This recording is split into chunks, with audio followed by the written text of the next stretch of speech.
बिस्मिल्लाहिर्रहमानिर्रहीम। अस्सलाम वालेकुम। मैं हूं सैयद सरदार अहमद पीरज़ादा। आपको ग्रे जोन विद सरदार पीरज़ादा में वेलकम। हमने पॉलिटिकल स्लेवरी यानी सियासी जमातों पर ख़ानदानों के जो कब्ज़े हैं पाकिस्तान में, उस हवाले से बात की तो 3 मुमकिना रद्द अमल सामने आए। एक तो यकीनन वही हो सकता है कि जिनके मफादात को ठेस पहुंचती, हम उनके दुख में बराबर के शरीक हैं। लेकिन क्या करें, पाकिस्तानी आवाम हमें ज़्यादा अजीज़ है, पाकिस्तान हमें ज़्यादा अजीज़ है। दूसरा रद्द अमल बहुत बड़ी तादाद में लोगों का आया और उन्होंने अप्रीशिएट किया इस तजावीज़ को जो वीडियो में दी गई थी, और उसके हवाले से जिस तरह आइनी तरामीम की बात की, उनको भी लोगों ने बहुत अप्रीशिएट किया।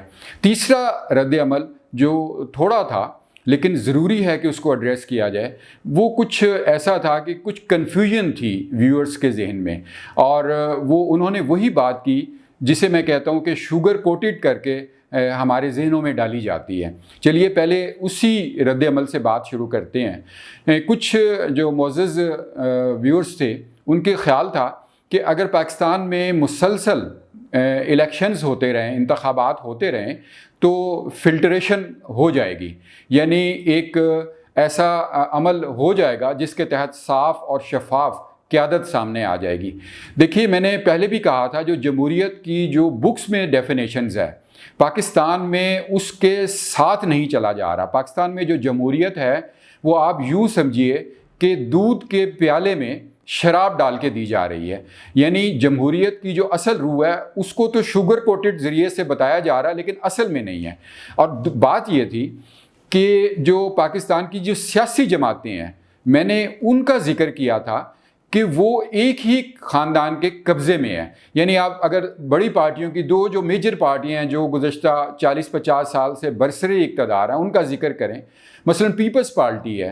पीपल्स पार्टी 45 साल से तकरीबन मार्ज़ वजूद में आई और बरसरे इक़्तिदार आई। उस वक्त से लेकर आज तक जो पीपल्स पार्टी के सरबराहान हैं वो भुट्टो फैमिली से ही हैं। तो इसका मतलब है कि एक ही ख़ानदान सियासी जमात पर कब्ज़ा किए हुए है। अब आप नून लीग यानी नवाज़ शरीफ लीग को लीजिए। जब से नवाज़ शरीफ, मुस्लिम लीग तो खैर 1947 से पहले की मौजूद है, लेकिन इसकी मुख्तलिफ शक्लें सामने आती रहीं, और जो 80 की दिहाई में जो शक्ल सामने आई उसकी क़यादत नवाज़ लीग के पास आई, और जो पहले नवाज़ शरीफ जिसके लीडर थे और बाद में नून लीग बनी और भी लीगें बनी। अब आप देखिए, जो ये मारूफ या जो ज़्यादा एक्टिव मुस्लिम लीग है वो नून लीग ही है। उसकी क़यादत भी गुज़श्ता 30-35 साल से सिर्फ़ एक ख़ानदान के पास है, यानी नवाज़ शरीफ फैमिली के पास। कभी वो सरबराह, कभी शहबाज शरीफ, अब मरीम नवाज़ या हमज़ा शहबाज। गोया ये भी ख़ानदान जो है अपनी सियासी जमात के ऊपर काबज़ है। इसका मतलब ये हुआ कि जो हमारे यहाँ जो बड़ी सियासी जमातें हैं जो लीड करती हैं कौम को, और जो बरसरे इक़्तिदार आ चुकी हैं या जिनके आने की तवक्को है, उन्होंने सियासी जमातों को एक प्रॉपर्टी का आप समझिए कि असासा बनाया हुआ है। यानी वो इसे एक तजारत के तौर पर, एक विरासत के तौर पर लेकर चलते आ रहे हैं, जबकि जमहूरियत में सियासी जमात का ये तस्वर नहीं होता।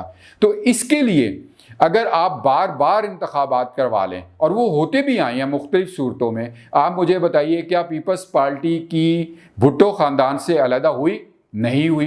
क्या मुस्लिम लीग नून नवाज शरीफ फैमिली से अलहदा हुई? नहीं हुई। तो इसका मतलब है आप एक दफ़ा नहीं 100 दफ़ा इंतखाबात करा लीजिए, अगर यही चलन रहा तो हमारे यहाँ जो सियासी जमातें हैं उन पर यही ख़ानदान और इनके आने वाली नस्लें काबज़ रहेंगी।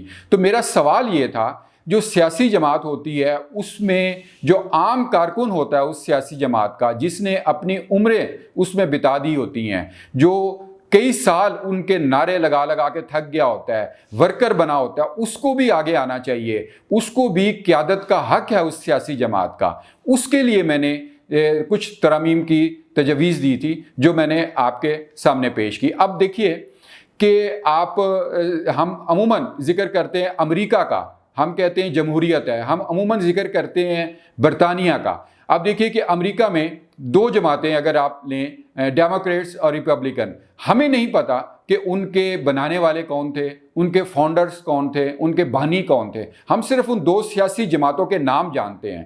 یعنی آپ دیکھیں، جبکہ پاکستان میں آپ پیپلز پارٹی کا نام لیجئے، مسلم لیگ نون کا نام لیجئے، بچہ بتا دے گا کہ ان کے بانی کون ہے. دوسری طرف برطانیہ آئیے، برطانیہ میں لیبر پارٹی ہے، کنزرویٹیوز ہیں. آپ کو نہیں معلوم، ہمیں نہیں معلوم. تاریخ کا کوئی طالب علم بہت گہری مطالعہ کرے تو ہمیں پتہ چلے گا کہ ان پارٹی کس نے بنائی، کنہوں نے قائم کی. جبکہ پاکستان میں بچہ جانتا ہے، گلی گلی میں شور ہے کہ پیپلز پارٹی بھٹو خاندان اور مسلم لیگ نون جو ہے وہ شریف فیملی. تو کیا یہ چیز جمہوریت کے حق میں ہے؟ کیا یہ جمہوریت کا اصل درس ہے؟ بالکل ایسا نہیں ہے. اس کے لیے آپ دیکھیے کہ میں نے جس طرح تجویز دی کہ آئین میں ترمیم کی جائے کہ جو الیکشن کمیشن ہے وہ جو پارٹی کے اہم عہدے ہیں، 5 6 7 صدر ہے، سیکٹری، جنرل سیکٹری، نائب صدر، ان میں ترمیم کرے کہ جو اس پارٹی میں ان کے عہدوں پر فائز ہوں وہ اس پارٹی میں بہت عرصہ کام کر چکے ہیں اسی پارٹی میں. یعنی اگر کسی نے 5 سال کام کیا ہے تو وہ فلاں عہدے پہ، چھوٹے عہدے پہ آ جائے، زیادہ کیا ہے بڑے عہدے پہ آ جائے. اس طرح جو ورکر ہے اس پارٹی کا وہ آخر کار اس قیادت پر آئے جس کا وہ اسے حق ہے. اور یہ نہ ہو کہ ایک جو ورکر ہے یا جو چلاک ہمارے ہاں سیاستدان ہوتے ہیں وہ کسی دوسری پارٹی میں ہو اور الیکٹیبل ہوں اور جمپ کر کے اسی پارٹی میں آ جائیں اور اپنا کہیں جی میرا تجربہ تو 10 سال کا سیاست کا، 20 سال کا. تو ان سے عرض ہے کہ یہ سیلز مین شپ نہیں ہے، یہ مارکیٹنگ نہیں ہے کہ آپ تجربے اکٹھے کر کے اپنے سی وی میں لگا دیں. میں نے بات خاص طور پہ کی ہے کہ اسی سیاسی جماعت میں اس کا کسی ایک ورکر کا بہت لمبے عرصے تجربہ ہو، اس میں کام ہو تو اسے قیادت میں آنا چاہیے. الیکشن کمیشن ایسے رولز بنائے. دوسرا میں نے آئینی ترمیم کا کہا تھا کہ جو ہمارے خاندان گزشتہ آپ سمجھیے 74 سالوں سے سیاست میں موجود ہیں، ان کو روکنے کا ایک ہی طریقہ ہے کہ جو 2 مرتبہ کوئی بھی فرد جو پارلیمنٹ کا، سینٹ، قومی اسمبلی یا صوبائی اسمبلی کا 2 مرتبہ سے زیادہ رکن نہ بن سکے، اس کے لیے بھی آئینی ترمیم کی ضرورت ہے. اب یہ کیسے ممکن ہے؟ اب دیکھیں کہ عمران خان جو نعرہ لگا کے آئے وہ تبدیلی کا، وہ ریفارمز کا، سیاسی ریفارمز کا. اب آپ دیکھیں کہ کرپشن کا کہتے رہیں، آپ بیڈ گورننس کا کہتے رہیں، کوئی تبدیلی نہیں آ سکتی جب تک یہی لوگ مسلسل قابض اور مختلف پارٹیوں میں آ جا رہے ہیں.